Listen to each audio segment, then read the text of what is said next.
Yo, what up with it, y'all? What's going on? So, y'all, I just want to talk real to y'all real quick, you know what I'm saying, before we get up into it.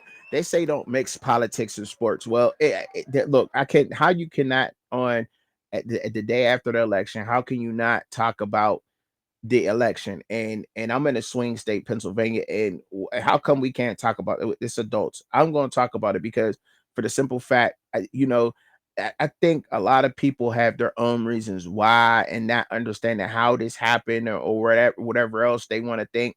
But there's so much that us people who get up and go to work every single day and have so many other things that they're trying to do on the side that is fed up, like our economy. Like, I don't know how other to put this besides just come out and just say it and just be real with it. When you so worried about another country and helping another country when the country here yourself is in bad shape, how could you even do that? That's like, and I'm gonna be real, and this is just to try to relate to some people out there.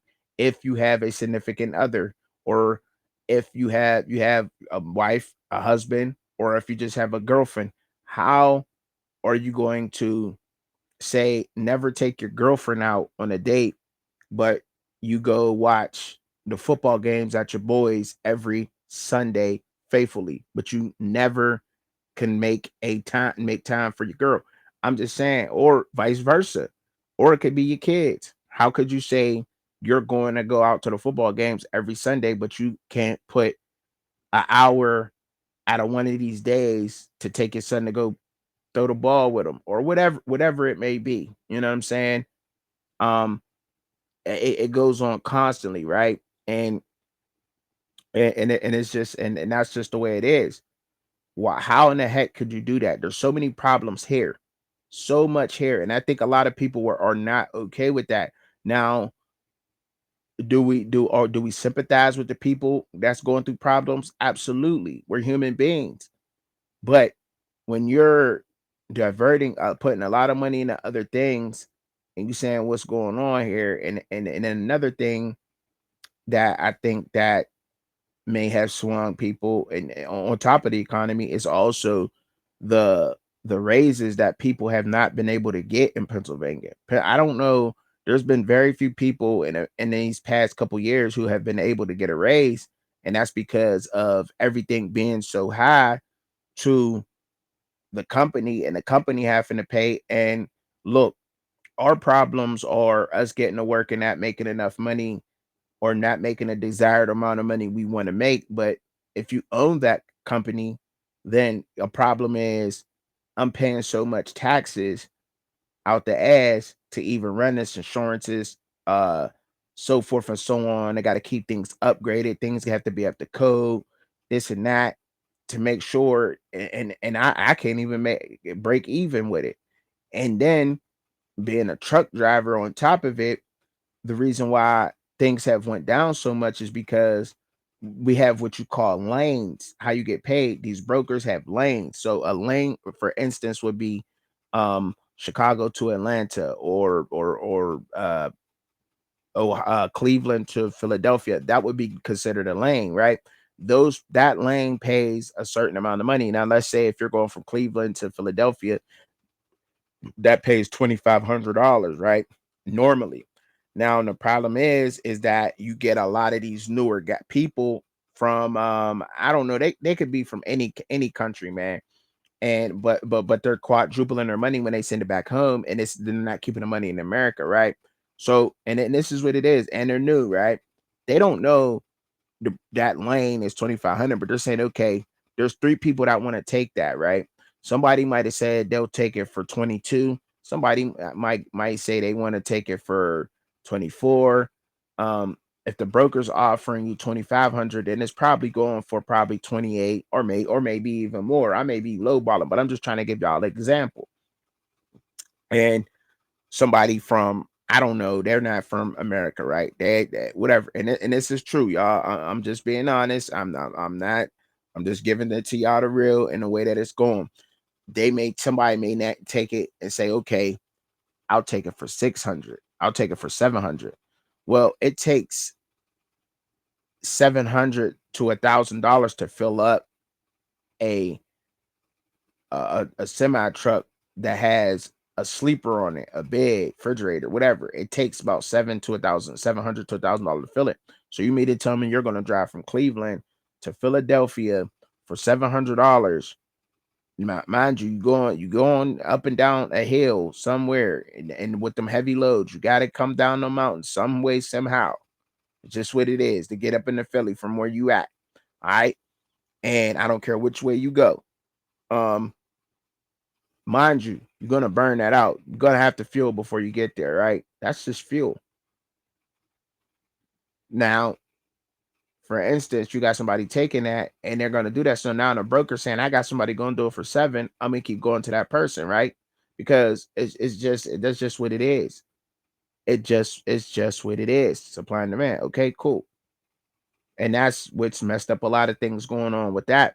So now that affects other companies and so forth and so on. And the big deal is economy. What are you going to do about that? What, or it starts at the top to the bottom. So hopefully now people who own companies will get a tax cut. Hopefully they will start looking at giving a lot of us hardworking people the raises that we deserve and fair compensation for the jobs we're doing. Because had I not had 9 years experience, I don't think I'd be at the wage I'm making now, which ain't top dollar for what my experience is. But I'm local. I'm able to see my family every day, and I'm hoping now that will be compensated to where I want to be, because there's no way that you can pay a truck driver $2 more an hour than what you're paying somebody that's working at a Arby's or a McDonald's. And you're expecting, like, that is not an easy job. It's not for everybody. It's not for everybody. It's not easy to drive those trucks when you first learning how to operate it, to make sure that everything on it is okay. And they want us to do it for pennies, for pennies, y'all. I must tell y'all that, and I gotta tell y'all that they want us to do it for pennies. And I get it. You don't own a truck, and if you own a truck, you're barely able to operate it because what I was talking about with the lanes earlier. So it is what it is. It's affecting everybody, and there's a lot of things that's affecting it. And instead of putting the regulations on the drivers out there, and nobody cares about the truck drivers. They just think, oh, he's a truck driver, da, da, da, whatever. All right, well, you wouldn't have nothing else going on if every truck driver in the United States stopped moving today for 2 weeks. Some people say it'd take 5 days, but for 2 weeks, companies would be backed up for at least 2 months. So put 1 week of trucks not moving equals to a month of commerce, goods being sold, goods in it out, so forth and so on. 1 day of trucks not moving equals to a week of commerce being backed up, not doing what it needs to do, right? So some people would even say, shit, if every truck in America didn't move for 4 days, people would lose it. But I think that it'd take 2 weeks, and then people will start realizing how important it is for trucks to move, and truck drivers to get paid. And I think, and it's just not, and there it gotta be some kind of lane for somebody like me who's married that drives trucks. I enjoy driving trucks. I enjoy doing that. I do. I'm great at it. Been doing it for 9 years now. And there has to be some kind of lane and medium for the company that I work for and for me too. Because not only that, y'all got to think about how much merchandise are we moving in those trailers for said company. It's a lot. It's a lot. It could be anywhere between, I don't know. It could be anywhere between 100,000, a quarter million, up to millions of dollars that's in the back of merchandise in the back of whatever truck. And we damn sure don't, we barely see what that's worth in a year. Think about that. Um, think about that. That's all I'm saying. Like, and look, that's the first 10 minutes of it. But I'm gonna get into other things. But I think I know for sure that that is why Pennsylvania has shrunk. The economy is huge to a lot of people. You say you're gonna do something. The I think the Democrats had enough time to show a lot of other Democrats that switched over and voted that they're not going to do what they say. They say they're gonna get shit done, and they don't get nothing done. And I think people are tired of hearing that. They're tired of it. For the most part, everything that now ain't nobody going to Trump cookouts or anything, but for the most part, what he said he was going to do, he's done it, or and you've seen him try to do it, I guess. So I think a lot of people are banking on that, man.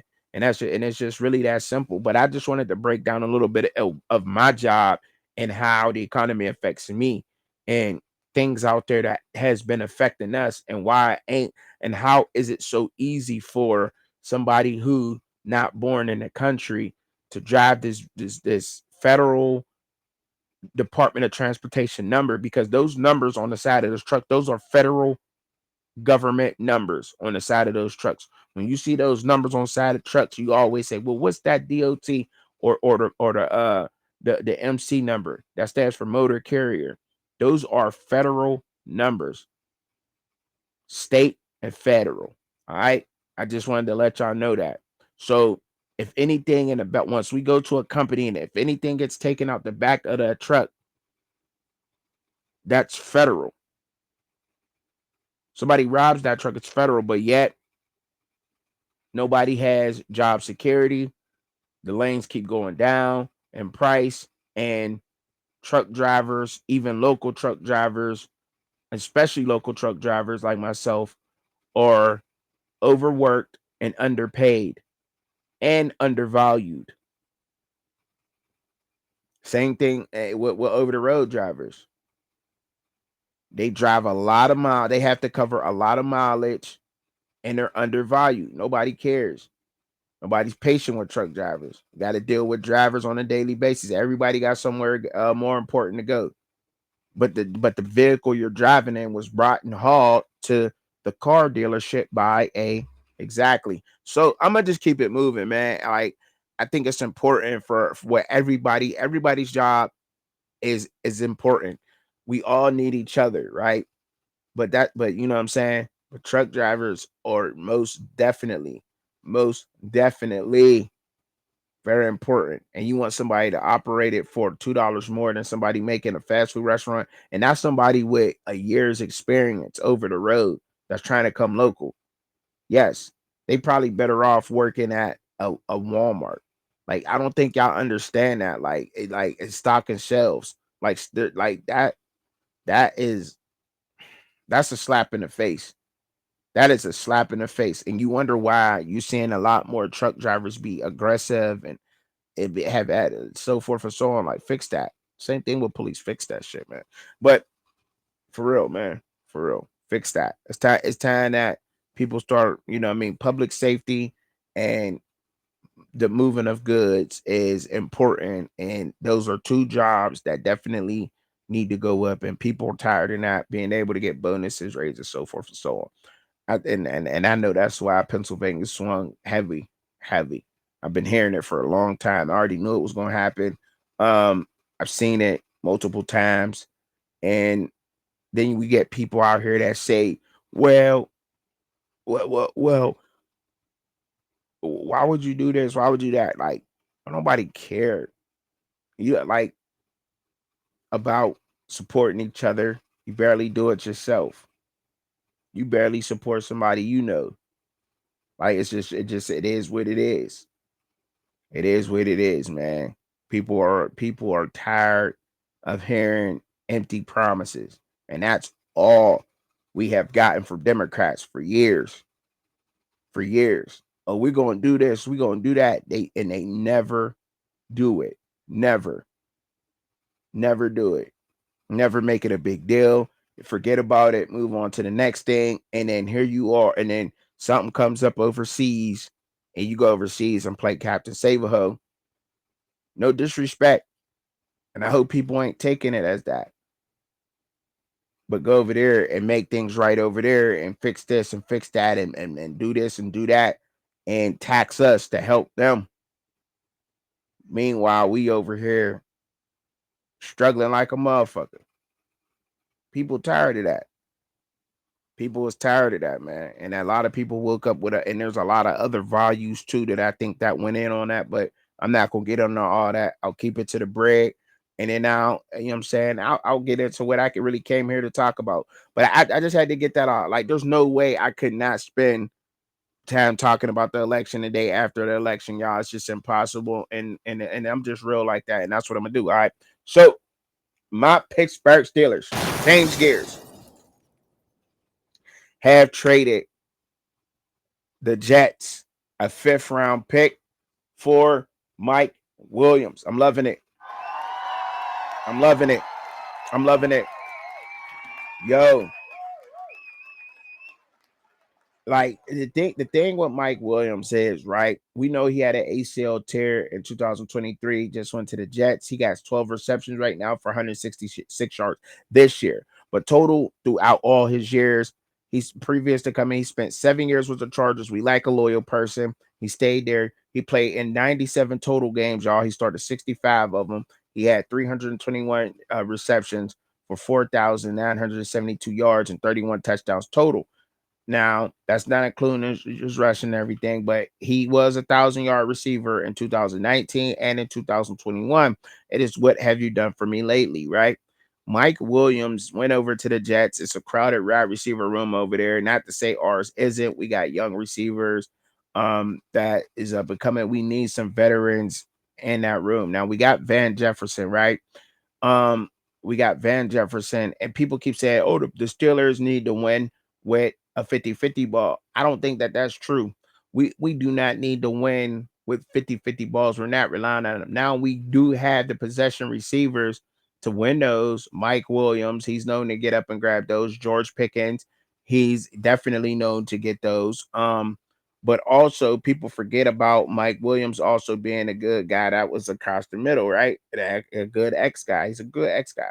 And people forget about him being across the middle. Van Jefferson, good in traffic. Calvin Austin is definitely gonna have to be good across the field. Drags, slants, quick receiver screens and so forth and so on. Like Calvin Austin, it's gonna open up the field for Van Jefferson and Calvin Austin tremendously. You're gonna have to account for one of those guys, and I think that's why DeAndre Hopkins was able to go to the Kansas City Chiefs and make an immediate impact for that team. Is largely because of everybody else. Like, people are still paying attention largely to Xavier Worthy because you could not account for his speed. Same thing with Calvin Austin the third with for us, the Pittsburgh Steelers. There's no way you're not accounting where Calvin Austin is. You better be paying attention to him. But now our team just, I think that helps our team. A veteran receiver. I've been saying we needed a receiver. We didn't get the receivers that I think we wanted. But look, how could you not want a Mike Williams? We know what we're doing. Mike Williams is very, very undervalued. We've never really done the sexy thing to everybody out there in the NFL. The Steelers have never been that way. We've always made moves that made you question it, but then when you see the production in it, then you'll see exactly why we made those moves. We've always been that way. Excuse me. And now that you see that, you're going to see the production that Mike Williams brings. And nonetheless, even if Mike Williams, let's say he doesn't produce, he's going to be on the field. He's going to get time out there. That's why we went to go get him for a 5th round pick. George Pickens is going to get open. You got to double him. I think it opens up a lot of the field. Pratt Freiermuth, he's a problem. He is a problem. One-on-one situations, it's going to create a lot of one-on-one situations for those guys like a Van Jefferson, Calvin Austin, and Pratt Firemove. And I think that's what we largely needed him for. Let's not forget about Cam Hayward, um, Connor Hayward, excuse me. Let's not forget about uh, everybody, Najee Harris, our running back. You know what I'm saying?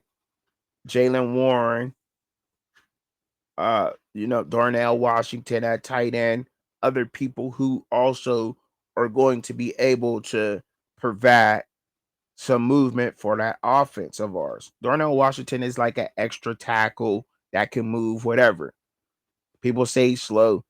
I seem to be Russell Wilson seems to like his height and seem to like him as a short yardage red zone kind of guy. And I like that. Um, I believe Mike Tomlin was asked a question about Justin Fields. Justin Fields, there will be packages for him on this offense.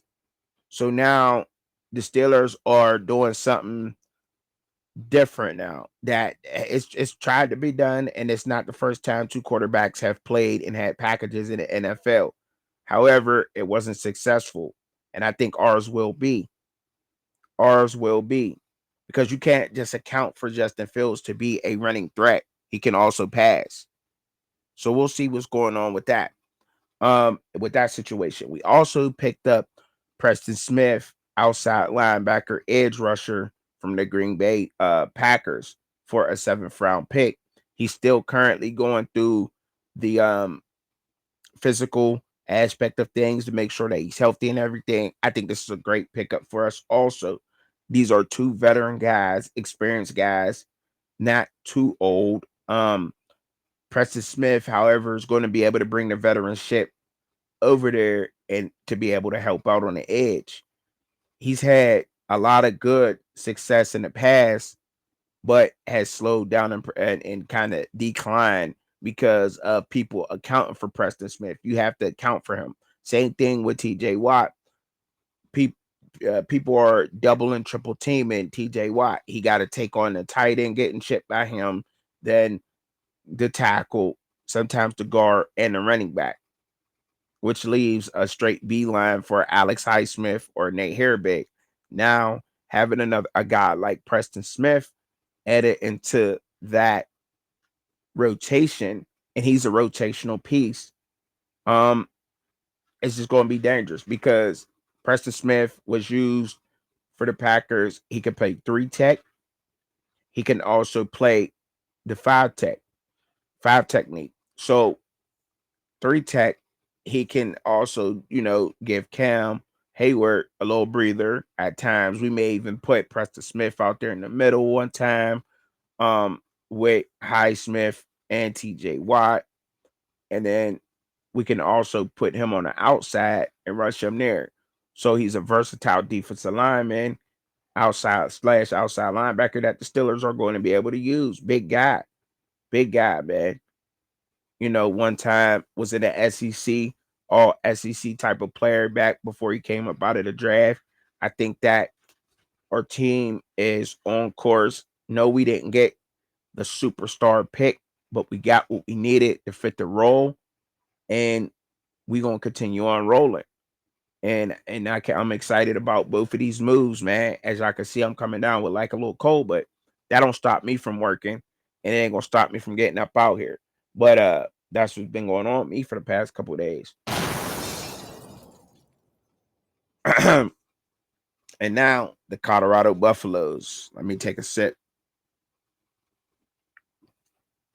I kind of talked about Colorado the other day when I was with my Rawhide family on the Rawhide panel over there.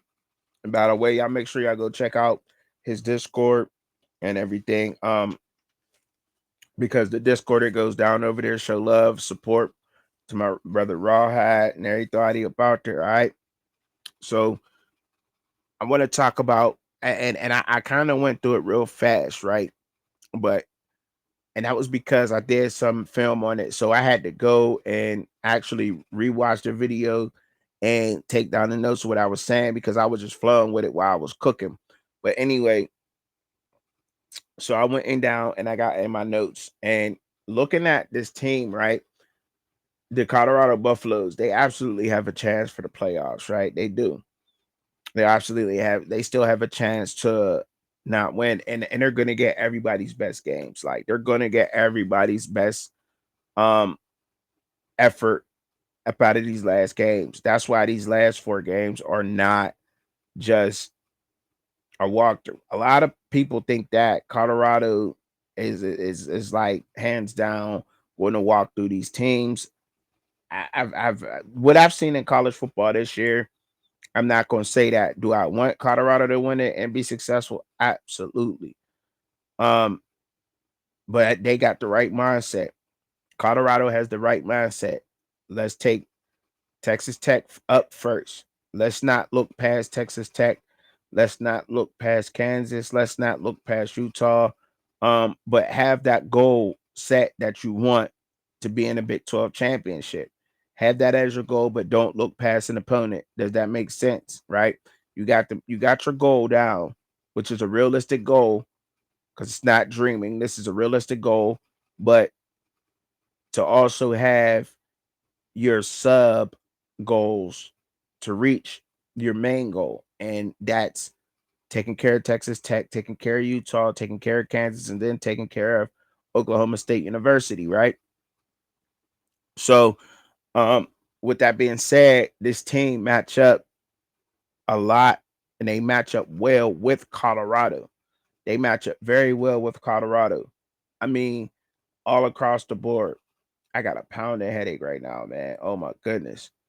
Like when you look at the receivers, for instance, right?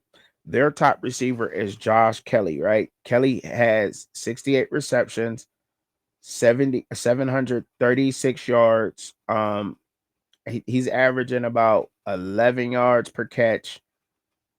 He got a long of 37, 5 touchdowns, and he's number 4 in the Big 12 as far as receiving yards. And okay, and then so who matches up well with him? None other than Travis Hunter with 60 receptions, 757 yards, averaging 13 yards per catch. Got a long of 46, 8 touchdowns, and he's number 3 in the Big 12 right now as it stands. Right, just as it stands right now, and those guys match up pretty well statistically wise, right? So where I'm getting at is you can go receiver for receiver with this Texas Tech team and Colorado. So for instance, Caleb Douglas for Texas Tech, uh he's another receiver. He has 594 yards and 4 touchdowns. And then Colorado has LeJontay Wester with 501 yards and 7 touchdowns. See, and these guys are all, one for one, right? They got the same amount of weapons. Then you got Jimmy Horn Jr., you know what I mean, with 434 yards and 1 touchdown. And they have Cole Eaton or Eakin, however you pronounce it, Coy Eaton, Coy Ekin, however they pronounce his last name. I'm bad with names. He has 427 yards and 6 touchdowns, and he's like right, literally one step behind Jimmy Horn. Jimmy Horn is number 22 in the Big 12. Coy Eakin is number 24 in the Big 12. So you get where I'm going with this, right? So that's 3 of the receivers, and then of course Colorado has the advantage to me because they have Will Shepherd, and then they kind of Texas Tech kind of falls off there, but they really don't because they use Taj Brooks, which is an all-around back. He can catch out of the backfield. He can run. He's a all-around back that is very dangerous, and he's 1,000-yard rusher on the season, and he's averaging 5 yards per carry. A little over that actually, and he has 10 rushing touchdowns, and he's number 2 in the Big 12 when it comes to rushing. And you look at it. So with receivers, we got that out the way, right? We kind of matched those up. So where I was getting at with that before I move on to a little more to the running backs is that they match up well at receiver. So receivers, okay, they both dangerous. So Colorado's defense will have to pay attention to those Texas Tech receivers, just as Texas Tech defense will have to pay close attention to these Colorado receivers, right? And limit them there, or try to limit them there, right? So Taj Brooks, like I said, running backs, Taj Brooks averaging 5 yards a carry. Then you look at Isaiah Gustav, 271 yards. I wouldn't get caught up in that. It means, which means more to me with Isaiah Augusta, is not 271 yards and the 3 touchdowns. It's the 4 yards per carry that he's getting in the 3 touchdowns, because we know Colorado was not running the ball as much as they are now and using the run to their effect. So that's what he's averaging. Honestly, I think that Colorado has missed their best running back to me. Statistically, statistically, let's just call it what it is. Michael Welch is averaging 5 yards per carry. Dallin Hayden's only averaging 3.5 yards per carry, and he has 1 touchdown. Michael Welch has 3 touchdowns, right? So Michael Welch averaging 5 yards per carry. You may see him in a game, and Texas Tech also does. So Colorado has 3 running backs that they can possibly go to and turn to, and Texas Tech goes heavy with Taj Brooks. That offense opens up through Taj Brooks. Taj Brooks is almost everything to that offense, right? And then Cameron Dickey is a running back that Texas Tech, he gives them a breather, but he comes in and he's very effective, almost getting 6 yards per carry, almost, really. And he has a touchdown on the season, 151 yards, like 30 more than Michael Welch. But he's very effective when he does go in the game, and he runs hard, right? So running backs wise, I guess you can say Colorado got more of a selection of running backs, and they are able to run the ball. But Taj Brooks is a problem, so I think that they keep doing what they're doing, and they go to stop Taj Brooks at running back and keep his and then try to keep Taj Brooks in check. I think that's how you slow down the Texas Tech offense. Will that be a task at hand? Yes, it will, because if you load the box, you cannot load the box on this Texas Tech team. Same thing with Colorado, and that's why the run game is so effective, because you have to pick your poison. What do you want to do? Pick your poison. You know what I'm saying? Because if you want to try to stop the run, um, you're going to have to, compensate somewhere else. You're going to lose somewhere else, because you want to stop Colorado's running backs. You want to stop Michael Welch, I'm sorry, and Dallin Hayden. Okay, now I'm about to LaJohntay Wester you, Jimmy Horn Jr. you, and Travis Hunter you, all the way down the field easily, easily. Same thing with Texas Tech can do. You want to stop Taj Brooks? Okay, Coy Eaton, Caleb Douglas, Josh Kelly, you all the way down the field for Brendan Morton. Now, Brendan Morton, Brendan Morton has not been consistent all season at all. He's a 62% completion percentage type of quarterback, 2,300 yards on the season. He had far more worse games than Shedeur. He played horrible in Washington State game, TCU game, Iowa State game, and the Baylor game. Those are his worst games. And he just hasn't been consistent, but he can play. And he does, for the most part, take care of the ball. He's been sacked 13 times, 19 touchdowns, 5 interceptions. 2 of those coming last week versus Iowa State. So right now he would only be at 3. So he cannot, it being at home, I think playing Colorado gives him a laxed environment. And I think that that's good for Brendan Morton, right? Because he can play. He can play. And I'm not going to sit here and say he can't.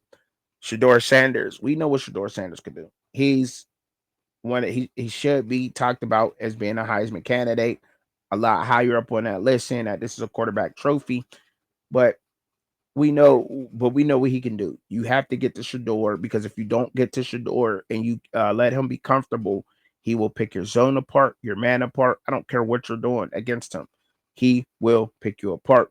He's going to drive the ball downfield. You have to try to limit what Shedeur does. You can't stop what Shedeur does. You just have to try to limit Shedeur and in those ways. And they got the players to do that. So let's talk about a little bit about the defenses on both sides. On both sides, right? Because I think this is going to be a well-matched game. It should be. It should be. There should be a well-matched game. It really should, y'all. I know some people out there are talking, wanting to say, and I'll talk about that afterwards, right? But let me keep going about and talk about these defenses, right?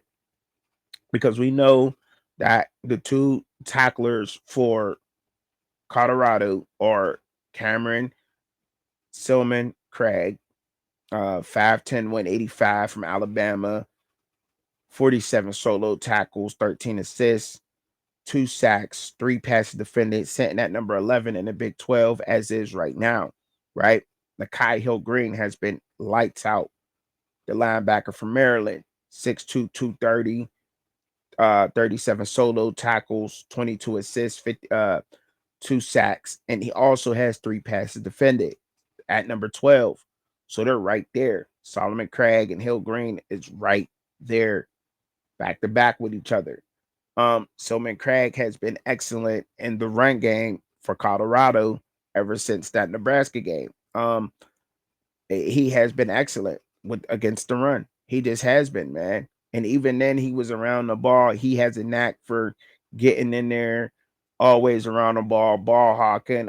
Especially when it comes to run support, even being at 5'10", right, and 185 pounds. He does not play like that, right? He plays bigger, he plays stronger, and he's been excellent. The only game that they weren't was the K-State game, right? But I don't know how they're going to be against Taj Brooks, but loading the box, I think, against this team and going single high safety, I don't think that that's going to work against Texas Tech. You can't, yeah, that spread type of offense that everybody likes to run in a Big 12 for some reason. I don't think that that's going to work. Um, and the reason why I say that I don't think it's going to work is because of Taj Brooks and the weapons they have on the outside. Like I said earlier, they can attack you different ways, and I doubt if Texas Tech would line up single high against Shedeur. Brendan Morton, he's not a world beater, but once again, like I said, he's not that bad. 19 touchdowns and 5 interceptions. Like I said, 2 of them came versus Iowa State, which arguably the best defense in the Big 12. So we go there. Now, we talked about Colorado's kind of linebackers. Solomon Craig is like a safety, but he's been very good in run support. Let's talk about some linebackers for Texas Tech. Texas Tech linebackers, Jacob Rodriguez, he's huge. He's like the star on that defense right now. 6'1", 230 from Texas. Wichita Fall from Texas, wherever that's at. But I've done my homework on him, right? 48 solo tackles, 35 assists, 83 total, got 3 sacks, 3 pass defended, 3 forced fumbles. Number 1 in the Big 12. He has a knack for the ball. He's a he's a takeaway champ. You cannot come in soft against Jacob Rodriguez. He gets it done. And I know when you look at Texas Tech as a team, as far as sacks goes, they don't normally use a lot of their defensive linemen and their defensive and their edge rusher they use their linebackers to get to the quarterback, which in my case, which in the case I think is kind of smart because you got an athlete going after another athlete, which in college is using your linebackers to kind of set the edge and everything else. But I'll talk about it here in a little bit more. But like I said, Jacob Rodriguez on that defense is a star in the middle. I think that he gets the job done. Another one is Ben Roberts, right? 6'3", 230, another Texas guy. He's number 9 in the Big 12 as far as tackles go. He got 65 total, and another guy had 3 forced fumbles. They cause takeaways. This is why they're sitting at 5-3, and and that this is why they're able to beat arguably one of the best teams in the Big 12 in Iowa State. Arguably, I said arguably, right? Um, and so you got Solomon Craig, and then you got Hill Green for Colorado, and then you got Rodriguez and Ben Roberts for Texas Tech. Match up well. So we went wide receivers, running backs, quarterbacks, linebackers. They match up well in those areas for those areas so far, right? So now we'll move on to DBs. And when you get talking about DBs, you look at some of their DBs, like they have a slew of them. They got a couple of different DBs. They got a senior 6'3", 210 from Texas, CJ Baskerville, 50 he got 50 total tackles, 3 passes defended, and 3 interceptions. I think that's almost at the top of the Big 12. Get a knack for the ball, and these guys catch, and these guys can guard, and they can cause takeaways, and they will pick the ball off, which has you wondering, a guy 6'3", 210 that can play good. That's a good tackler, and I can also pick the ball, has a knack for knocking them down. I mean, and they will give up some big plays, but you're like, okay, Colorado's receivers, they get neutralized, right? Kinda. That's what you're thinking, right? But then you got Colorado's DJ McKinney. Say what you want about DJ McKinney. He got 48 total tackles and he has 6 passes defended. He don't have any interceptions, but he'll knock the ball down. Say what you want about him, but I think that's pretty good when it comes for a cornerback like DJ McKinney, and you get to talk about a DB like CJ Baskerville, right? So that's 1 for 1. Um, Another one that's kind of underrated from Texas Tech, and I think some people overlook him as the kid from San Jose, California. Braylon Lux is a DB there. He got an interception. He like 5'11", 185. These guys got a kind of a nick for the ball, but it's that. But keep an eye out for him, right? From California. Um, they have also Chapman Lewis as another DB there. He only got what I think 31 total tackles, 3 passes defended, but also 3 interceptions. Not as much of a tackler as CJ Baskerville, and I think that's a concern of Texas Tech's is will they tackle well in space?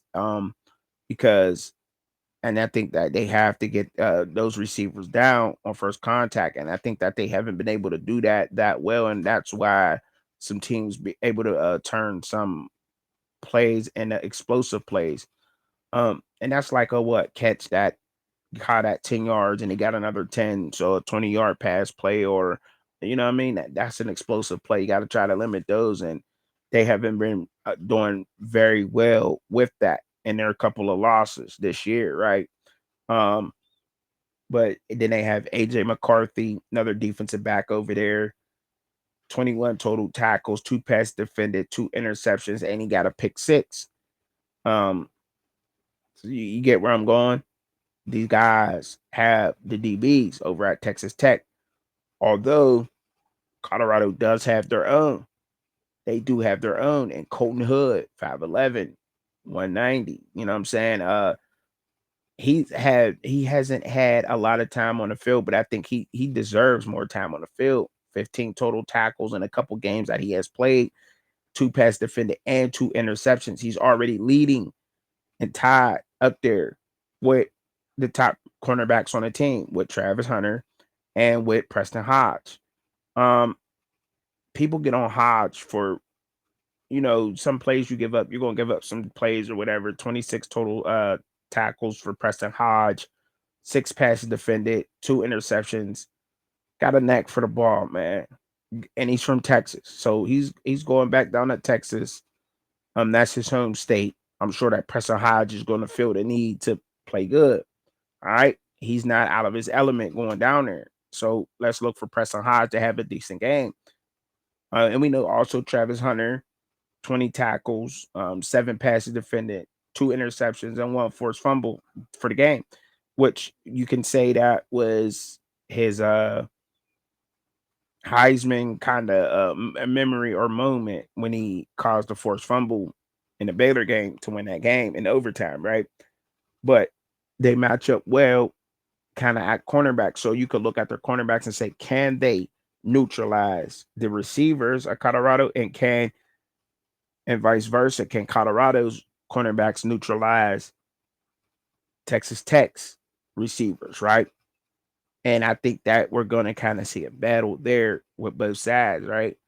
Some people say that it might be a high scoring game, but if these defenses play the way that they're capable of playing, I don't think we see a high scoring game. I don't think so. I think it may be under what a 42 points total scored in a game. To be honest, look, I'm just saying, I'm just saying, we everybody's looking at it from a college standpoint and saying they're going to score, they're going to score. Well, you got to be able to score with Colorado, but however, Colorado has to be, you know what I'm saying? You got to be able to score to keep up with Colorado. That's a fact. Can they? And I think that's where people saying that where the blowout may come. Can Brendan Morton answer the call? So I think there's but there's pressure on both of these teams, right? Because Colorado wants to win at home. They have to win at home. But Shador handles pressure like it's just so cool. So honestly, let's just keep it a buck. And let's be honest. I think there's pressure on Brendan Morton than there is Shador Sanders.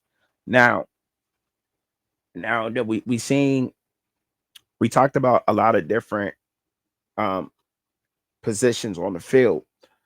And I broke that down to y'all kind of in that way. So now I'll talk about the defensive line. Um, the defensive line, I think for Colorado is statistically night and day better than the defensive line for. I mean, let me rephrase that because I don't want to say that they're night and day better because Colorado's defensive linemen have more sacks. Texas Tech defensive linemen actually they're not getting to the quarterback, but the tackles for loss is crazy. And like I said, they use their linebackers to get the sacks. Their defensive linemen, you have to double team these guys. You have to double team these big guys, right? Because they're big guys that can move. And I'm gonna talk about it here in a second, right? So you got BJ Green, 270, you know what I mean? 3 sacks, 1 forced fumble for Colorado. Sam Okunolu, 6'4", 245 pounds, 14 solo tackles and 3 sacks. Great season so far. Taj McCoy, freshman from Oklahoma City, Oklahoma, 6'3", 230, 7 solo tackles, 3 sacks. Dayon Hayes from Pittsburgh, PA, 6'3", 265, 10 solo tackles and 2 sacks. Keaton Wade just had been plugged in these last this last couple games. You could say he got a sack a piece and a tackle a piece. That's not bad. 245, 6'4", 245. So they tall and they're kind of light, so they're kind of faster, right? These big guys that for Texas Tech on this defensive line, they're not the fastest, but they are big guys, big boys. Um, the number 51 for them, Jaden Cofield, 6'2", 310 pounds from Texas, 7 solos, 1 sack, 3 tackles for a loss. You know what I'm saying? Getting the guys back there. You got to double team these guys. You got to double team a 6'2", 310-pound dude that's moving and that's that strong, right? Uh, Trayvon McAlpine, or however you pronounce that, his last name, number 95, 6'3", 305 from Alabama. Big boy. Now solo tackles, he got one for a tackle for a loss. They shutting people down quick, big boys. And this is why they were able to play with that. And I must say, because I had Iowa State winning the champions, taking the Big 12. So Iowa State is highly regarded, and this is why they played them so close. In other games, I don't know why they didn't have it clicking, but we'll see what happens, right? But they got the team to do it, and that's why they were able to do that with them. Um, and this is why they can compass. I'll talk about it afterwards. Anyway, DeBraylon Carroll, 6 foot, 300 pounds from Texas, number 52. This is the guy. I think he comes in a rotational guy. Quino, number 5 for them. 6'2", 315. I can't pronounce his name, man. I'm not even gonna try it. Then you got James Hanson, 6'2", 315. And then Braylon Rigsby, he's 6'2", 295 from Texas. He's probably the youngest guy they got. And he's at 295, 6'2". Can move. These guys are strong, big, they weigh a lot, and they move. So, 300, 300, 300, 300. How much that? You tell me the weight. You tell me the weight. What's that? 9, 12, 1,500 pounds of defensive linemen so far. 1,700. I mean, and they could move, right? And they've shown that. And in the defense, they run a 3-3-5. So these linebackers, outside linebackers, they causing stunts, twists. Colorado has been doing great with that, right? These guys, they demand a double team. These defensive line for Texas Tech demand a double team. And if not, they'll be in Shedor's face all day. And which is why these linebackers are able to cause the havoc they cause, because they're able to get that pressure up the middle in the field. And I'm sure that Colorado will um they will probably they'll make the adjustments, and they already have with putting Benson at guard and I believe that's to compensate for Hank Zaliskis being 285. um and you know what I'm saying, and they that's what you got to do. You got to make the moves, and I think putting Benson in the inside has proven to be all right.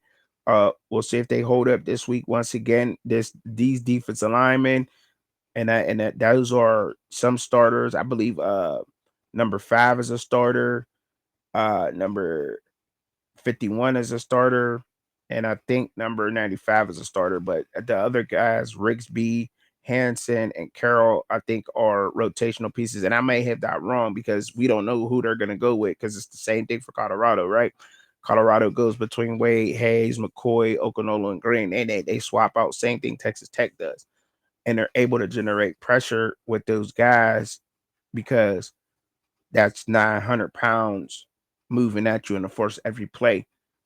So they're very similar to what Baylor does. Baylor did it better on a particular day, and you can score on these guys and move the ball. And that they have shown that, but they also have shown that they're not trying to give up a lot of points with Iowa State and with Rocco Beck playing against Rocco Beck. The running backs over there is no joke. They got receivers over there, and they got a good defense. And I think we about to see another one of those Iowa State type of games from Texas Tech and Colorado at home. One of those 25, 28 type of thrillers. For real. I think we about to see one of those type of games, man. And when it comes down to their offensive line, man, they have some new guys there. Same thing with Colorado. And that's why I say these teams are well matched. And I think that Colorado's going to see this for the rest of the season. And this is why I didn't want to jump the gun and say that they just have an automatic bid into the playoffs. However, I do think that if they're close enough, or if they're runner up and they do play for the conference championship and they say they lose, I don't think you can leave out a Colorado. I just don't think that can happen. I will say that again. And that's because of the money. And I think that has a lot to do with it, man. I do. I honestly do. But I could be wrong, and I say crazy things, and I have no problem with saying that. But in this particular matchup with Texas Tech, it's going to come down to me, who is able to make the stop when needed. What defense is going to be able to make the stop or cause the turnover when needed. That's when I think, like, and when you do get the turnover, or make force a team to punt, you have to be able to turn that into points. You have to be able to turn it into points, because for what Brendan Morton may lack in at quarterback that Shedeur has, Texas Tech has the better running back, the better starting running back. However you want to go with it, I'm just being honest. They have the better starting running back. Um, Colorado has the better receivers. Um, Offensive lines, I think, are pretty equal. Defensive lines, I think Colorado, you got to give them the edge statistically because their guys have more sacks, right? Their defensive linemen have more sacks. I called it out, like I said. So you have to give them the edge there. Their offensive line, I think, can hold up against those guys. They're used to going against 300-pound guys, and the biggest defensive lineman that Colorado has, I mean, they got tall guys, but the heaviest one they have is Deion Hayes at 265. So I expect to see Deion Hayes playing this game. I expect to see a lot of those guys playing, and they'll try to tire some of these guys out. But we'll see. We'll see what happens in this game. But I'm expecting it to be a good one, y'all, and y'all should too. But I'm not going to make my pick just yet. I'll make my pick on Saturday morning. So y'all make sure y'all tune in for that. And thank y'all for tuning in. Peace.